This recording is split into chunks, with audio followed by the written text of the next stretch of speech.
कोरेगाव नगरपंचायत कार्यालयावर विनापरवाना मोर्चा आणणाऱ्या राष्ट्रवादीच्या नगरसेवकांसह कार्यकर्त्यांवर गुन्हा दाखल करा। सत्ताधारी नगरसेवकांची पोलिसांकडे मागणी। पोलीस निरीक्षकांना दिले पत्र। कोरेगाव नगरपंचायत कार्यालयावर शुक्रवारी सकाळी विनापरवाना आक्रमक मोर्चा काढत नगराध्यक्षा, मुख्याधिकारी व नगरसेवकांवर अॅट्रॉसिटी गुन्हा दाखल करण्याची धमकी दिल्याप्रकरणी राष्ट्रवादी काँग्रेस शरदचंद्र पवार पक्षाचे नगरसेवक आणि कार्यकर्त्यांवर गुन्हा दाखल करावा अशी मागणी सत्ताधारी कोरेगाव विकास आघाडीच्या नगरसेवकांनी केली आहे।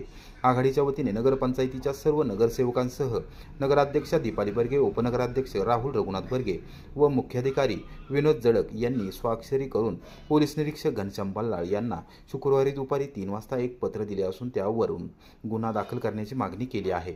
या पत्रामध्ये म्हटले आहे की दिनांक 3 ऑक्टोबर रोजी नगरपंचायत कार्यालयावर विनापरवाना आक्रमक मोर्चा आणण्यात आला होता। मोर्चामध्ये नगरसेवक हेमंत बर्गे, नगरसेविका प्रभावती बर्गे, मोनिका धनावडे यांच्यासह प्रीतम बर्गे, गणेश धनावडे, दिनेश सनस व नागरिक सहभागी झाले होते।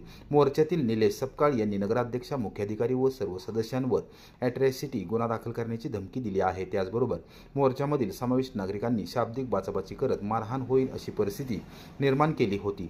घटनास्थळाचे चित्रीकरण करण्यात आले असून ते या पत्राद्वारे जोडून देण्यात येत आहे। कायद्यानुसार चित्रीकरणाचे अवलोकन करून गुन्हा दाखल करावा अशी विनंती या पत्रात करण्यात आली आहे। या पत्रावर नगराध्यक्षा दीपाली बर्गे, उपनगराध्यक्ष राहुल रघुनाथ बर्गे, नगरसेविका स्नेहल आवटे, साईप्रसाद बर्गे, वनमाला बर्गे, सागर दत्ताजीराव बर्गे, सागर विरकर, संजीवनी बर्गे, संगीता ओसवाल, परशुराम बर्गे, शीतल बर्गे, सुनील बर्गे, ॲडव्होकेट अमोल भुतकर यांच्यासह मुख्याधिकारी विनोद जळक यांची स्वाक्षरी आहे। पत्नीच्या संरक्षणार्थ पती मोर्चाला सामोरे गेले, चुकीचे काय केले? सत्ताधारी नगरसेवकांचा सवाल। राष्ट्रवादी काँग्रेस शरदचंद्र पवार पक्षाच्या नगरसेवकांनी विनापरवाना आक्रमक मोर्चा नगरपंचायत कार्यालयावर आणला। त्यांनी नगराध्यक्षांना उद्देशून घोषणाबाजी करत प्रवेशद्वारावर येण्यास भाग पाडले। यावेळी नगरसेवक व नागरिक आक्रमक भूमिकेत जोरजोरात बोलत अंगावर धावून येत होते।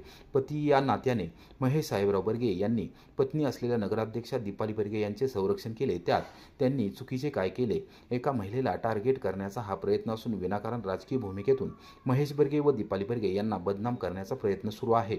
याचा आम्ही तीव्र शब्दात निषेध करत आहोत, असे सत्ताधारी आघाडीतील नगरसेवकांनी पत्रकारांशी बोलताना स्पष्ट केले।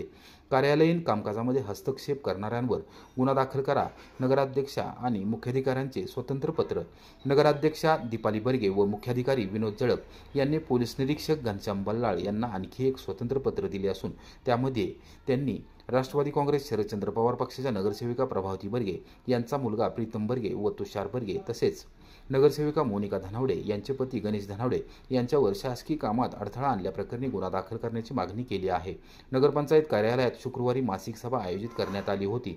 सभा सुरू होण्यापूर्वी प्रीतम बर्गे, तुषार बर्गे, गणेश धनावडे यांनी नगरपंचायत कार्यालयामध्ये जबरदस्तीने घुसून कार्यालयीन कामकाजामध्ये हस्तक्षेप करत दमदाटी केली। त्यामुळे त्यांच्यावर शासन नियमानुसार शासकीय कामकाजात अडथळा आणल्याप्रकरणी गुन्हा दाखल करावा अशी मागणी करण्यात आली आहे।